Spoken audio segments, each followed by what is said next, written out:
اختلافات بھی ہیں سامنے مگر ساتھ میں احترام بھی ہے. صوفیہ حضرات، یعنی بہت عجیب و غریب لگتا ہے علماء دیوبند کا مسئلہ. آج جو ہے آپ جب دیکھیں گے آج کی جو فکری تحریکات، ایک سرے پر علامہ ابن تیمیہ دکھتے ہیں، دوسرے سرے پر محی الدین ابن عربی دکھتے ہیں. ان کے لوگ ان کو کافر کہتے ہیں، ان کے لوگ ان کو کافر کہتے ہیں. یہ جماعت دیوبند ہیں جنہوں نے ابن تیمیہ کو بھی سنبھال رکھا ہے اور محی الدین ابن عربی کو بھی سنبھال رکھا ہے. تصوف بھی اسی طرح سے سنبھالے ہوئے ہیں اور حدیث اور کتاب و سنت سے. تو اس فکر کو آگے منتقل کرنا بہت ہی مشکل ہے. اس میں جب تک ہم اجتماعی طور پر غور و فکر نہیں کریں گے، چیلنجز کو نہیں دیکھیں گے، تو پھر ہم نہیں کر سکتے. تو ضرورت میں معلومات کا منتقل کرنا، افکار و نظریات کا منتقل کرنا، اور ساتھ میں اہل سنت والجماعت کا معاملہ ہو تو اور مشکل. رامپور میں جو ضلع رامپور ہے، وہاں ایک دفعہ ایک ادارے میں ورکشاپ ٹائپ سے جمع ہونا ہوا، تو وہاں اور لوگ تھے. تو یہ کہا گیا کہ بھائی عبس و تولا کی مثال انہوں نے کہا کہ یہاں پر جو ہے اللہ تبارک و تعالیٰ نے تنبیہ فرمائی. چونکہ رسول کریم صلی اللہ علیہ وسلم شان نزول کو ذکر کر کے کہ معلم کی بھی تنبیہ ہو سکتی ہے، اس پر انہوں نے اس کو ٹوکا. تو جس انداز میں بیان کیا وہ پسند نہیں آیا. تو ہم نے کہا کہ ہمارے دیوبند میں اس واقعے کو اس طرح سے دیکھتے ہیں کہ آپ علیہ السلام کا عمل بھی درست ہو جاتا ہے اور اللہ کی تنبیہ بھی درست ہو جاتی ہے.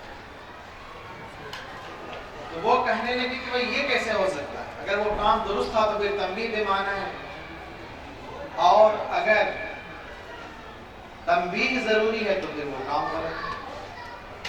تو ہم نے کہا کہ آپ ذرا بیان القرآن کو دیکھیں گے تو آپ کو سمجھ میں آئے گا کہ ہمارے یہاں دونوں چیزیں ٹھیک ہو جاتی ہیں. تو دیوبند اسی کا نام ہے کہ سب کچھ ٹھیک ہو جاتا ہے. وہ اعتدال جو ہے ہر ایک کے بس کی بات ہے. تیسری بات یہ ہے، اٹھانے والا بھی ہے نا. اچھا اس کو نظر نہیں اس کو لائیے. معاملہ جو ہے چلے ٹھیک ہے، دو باتیں تو ہو ہی گئی، اس کو مٹا ہی. تیسری جو ضرورت ہے ہمیں وہ طلباء کی صورتحال ہے. تیسری بنیاد ہے طلباء کی صورتحال. ہمارے فضلاء کی جو ترجیحات وہ بھی ہمیں غور و فکر پر متوجہ کرتی ہیں. مثلا طلباء کی اس کو تو رہنے دو، طلباء کی جو صورتحال ہے، طلباء فضلاء کی صورتحال، مثلا بعض دفعہ مسئلہ وضاحت کا آتا ہے، بعض دفعہ مسئلہ وضاحت کا آتا ہے. کھانا بند کرنے کے زور پر یا زبردست کچھ ہم سختی کر کے ہم ان کی وضاحت درست رکھ پاتے ہیں. اسی طرح نماز کی جو پابندی ہے،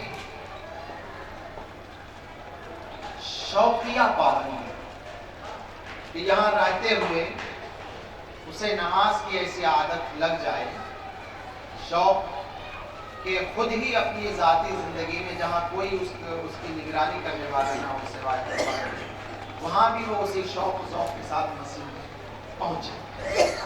اسی طرح سے شہرت طلبی آج جو ہے ہمارے فضلاء چاہتے ہیں کہ فارغ ہوتے ہی ساری دنیا اس کو جان جائے، اور اس کے لیے وہ جو سوشل میڈیا وغیرہ ہے اس پر حد سے زیادہ متحرک رکھنے کو اپنی کامیابی سمجھتے ہیں. وہ کہیں گئے تو فوراً اس کا فوٹو لگایا، چائے پی تو چائے، کھانا کھایا تو آج کھانا یہاں کھایا، یہاں نکلے، یہاں بلایا گیا، یہاں پہنچایا گیا، یہاں پوچھا گیا، اور کہیں تقریر کی تو اس کو لگایا۔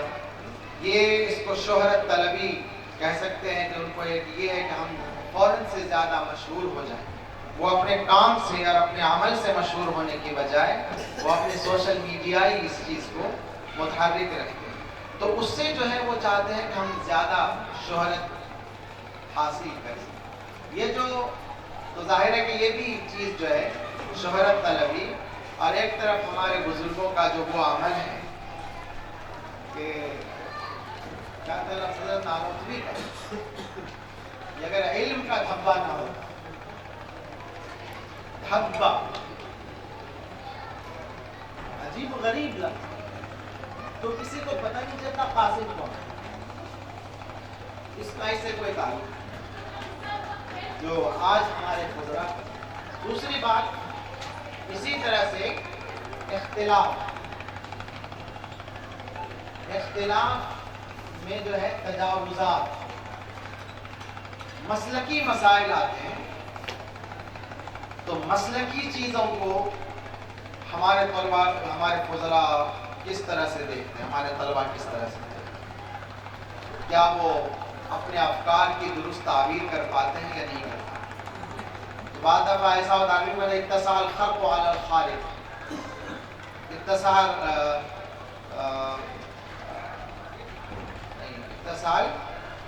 الخلق علی الراقع، اتسع الخلق علی الراقع، کہ مرض بڑھتا گیا جوں دوا کی، بھیجا تھا جس کام کے لیے وہ اور الٹا کر کے کیا۔ تو فضلاء طلباء کی جو صورت حال ہے وہ بھی ہمیں اس کی دعوت دیتی ہے کہ ہم جو ہے اس موضوع پر انتہائی ذمہ داری اور اخلاص کے ساتھ بیٹھیں، اور اس سلسلے میں ہم سے کہیں کوتاہی ہو رہی ہو تو ہم اس پر اس کو مٹا، اس کو رہنے ایک جملہ بہت پیارا حضرت مولانا وحید الزمان کرانوی رحمۃ اللہ علیہ فرمایا کرتے تھے۔ وہ کہا کرتے تھے کہ